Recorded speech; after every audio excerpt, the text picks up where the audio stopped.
হঠাৎ করে দেখি পেজ ব্যান, ওদের কোনো কিছুই নাই। তো আমাদের একটা টাইমে পুলিশের কাছে যাওয়ার কথা ছিল যে আমরা যে আসলে দেখি আসলে এটা আসলে উদ্ধার করতে পারি কিনা। তো সেটা আর ফাইনালি হয়নি, বললো যে আসলে কোনো ডকুমেন্ট নাই। আমি এরকম অনলাইনে ওরা বলেছিল যে আপনি চাইলে এখান থেকে নিতে পারবেন, আমাদের কিছু টাকা পে করতে হবে। ওরা আসলে এমনভাবে ম্যানিপুলেট করেছিল, আমি মনে করেছিলাম আচ্ছা ঠিক আছে, এটা তো কোনো ব্যাপারই না, এটা তো অনলাইনে হচ্ছেই। এরকম আমি ফার্স্ট টাইম 5,000 টাকা একটা অনলাইন পেজকে দিয়েছিলাম। অনলাইনে স্ক্রল করতে করতে হঠাৎ করে সামনে আমার একটা অ্যাপস বা একটা পেজের একটা দেখি, যারা হচ্ছে ডিরেক্ট চায়না থেকে প্রোডাক্টগুলি ইম্পোর্ট করে আর সেগুলি কাস্টমার মানে যারা উদ্যোক্তা তাদের কাছে পৌঁছে দেয়। তো আমি ফার্স্ট যখন একটা অর্ডার করি তাদের কাছে প্রায় 10,000 টাকা আমার বরের কাছ থেকে নিয়েছিলাম। আমার বর বলেছিল তুমি এই টাকা কি আমাকে ফেরত দিতে পারবা? আমার মনে হয় না, বা তোমাকে দিয়ে সম্ভব না। তখন একটু কনফিউজ ছিলাম যে আসলেই কি আমি পারবো। তো তারপর ট্রাই করলাম যে দেখি না কি হয়। তো আসলেই সত্যি সত্যি ওরকম কিছু করতে পারিনি। কিভাবে ডেলিভারি দেয় সেটা জানি না, কিভাবে প্রোডাক্টগুলি পারচেস হয়, কিভাবে আমি টাকাটা পাবো কিছুই জানতাম না। বিভিন্ন যারা ডেলিভারি এজেন্সি আছে ওদের সাথে কথা বলে দেখলাম যে না, এটা আসলে পসিবল, বাসায় বসে থেকেই পসিবল। ওরা বাসার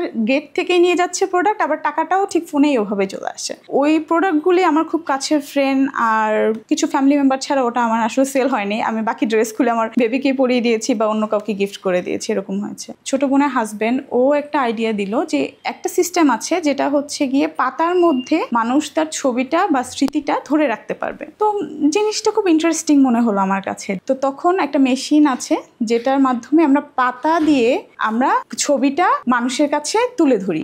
এখানে একটা মজার বিষয় হলো, মেশিন তো হুজুকে কিনে ফেলেছে, কিন্তু মেশিনটা আসলে মানে ডিটেলস যে কাজ করার সিস্টেম ওইটা বুঝে উঠতে আমাদের অনেক সময় লেগেছে। যখন আমরা এটা আগাচ্ছিলাম তখন লোকজন দেখছিল, বলছে না এটা আসলে ইন্টারেস্টিং। একটা দুইটা কাস্টমার নেওয়ার পরে যখন বললো যে না, এই ফ্রেমটা আসলে তো তুমি ডাইভার্ট করতে পারো অন্য কিছুতে, এটার মধ্যে তুমি একটা লাইট দাও তাহলে তো ফ্রেমটা একটু লুকটা চেঞ্জ হয়ে যায়। তখন আমরা কি করলাম, এটা কাস্টমাইজ ফ্রেম করলাম যেটার মধ্যে পাতাটা যাবে, সেটার মধ্যে লাইটও থাকবে। তো আমি চাইলে এটা হচ্ছে আমার ল্যাম্পশেড, রাতের বেলা ল্যাম্পশেড হিসেবে আমি ইউজ করতে পারি।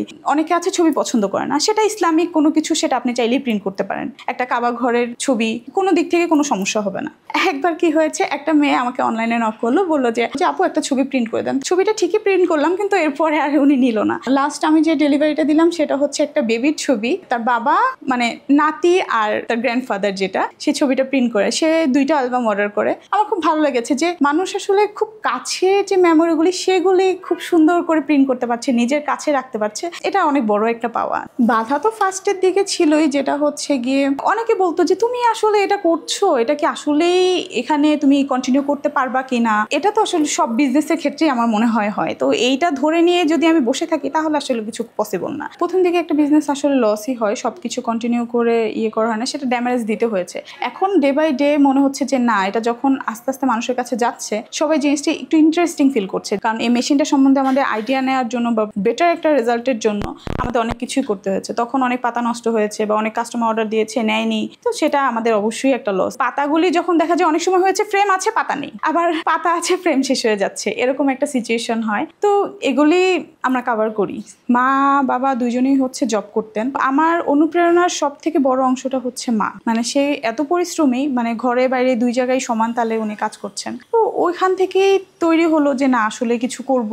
পড়ালেখা কমপ্লিট হওয়ার আগেই দেখা যায় বিয়ে হয়ে যায়। তো শ্বশুরবাড়ির লোকজন আমার যথেষ্ট সাপোর্ট করেছে, যে কারণে বিয়ের পরে গ্র্যাজুয়েশন কমপ্লিট করা, তারপরে জব করা, এইগুলো আমি করতে পেরেছি অনায়াসে। আমি আমার ভাসুরকে ভাইয়াই বলি। তিনি আমাকে বিয়ের আগে একটা কথা বলেছেন যেটা আমার এখনো কানে বাজে। সেটা বলেছিলেন যে আমাদের ফ্যামিলিতে তোমার যদি বিয়ে হয় তুমি হয়তো অনেক কিছু পাবা না, কিন্তু তুমি একটা প্ল্যাটফর্ম পাবা যেখানে তুমি তোমার পারফরমেন্সটা করতে পারবা, তুমি যেটা চাও সেটা তুমি করতে পারবা। এই জিনিসটা আমার এখনো কানে বাজে। চাকরিটা একটু ডিস্টেন্স ছিল আমার জন্য। তো ভাইয়া বললো যে নিজেদের বিজনেস থাকলে তুমি কেন জব করবা। আমাদের নিজেদের রেস্টুরেন্ট ছিল, সেখানে আমি ম্যানেজারের দায়িত্বটা নিয়েছিলাম। 19-এর পর থেকে 20-এর যে সময়টা, তখন তো করোনার সময়, আসলে তখন লকডাউন ছিল, আমাদের রেস্টুরেন্টটা আসলে শাটডাউন করে দিতে হয়েছে। এরপরে যখন বেবি হয়ে যায় রেস্টুরেন্ট ওপেন হয় ঠিকই, কিন্তু আমি আসলে বেবিকে বাসায় রেখে মানে কোথাও মুভ করব বা জব বা নিজেদের বিজনেস দেখবো, এটা আসলে পসিবল হয়নি। আমি চিন্তাই করতে পারতাম না যে আমার বেবিটা অন্য কারো কাছে বড় হবে, এটা মনেই আসতো না। তখন মনে হচ্ছিল যে বাসা থেকে কিছু করা যায় কিনা। তো মনে হলো যে না, আমি যদি কিছু করতে পারি সেটা হচ্ছে অনলাইনেই করতে পারবো।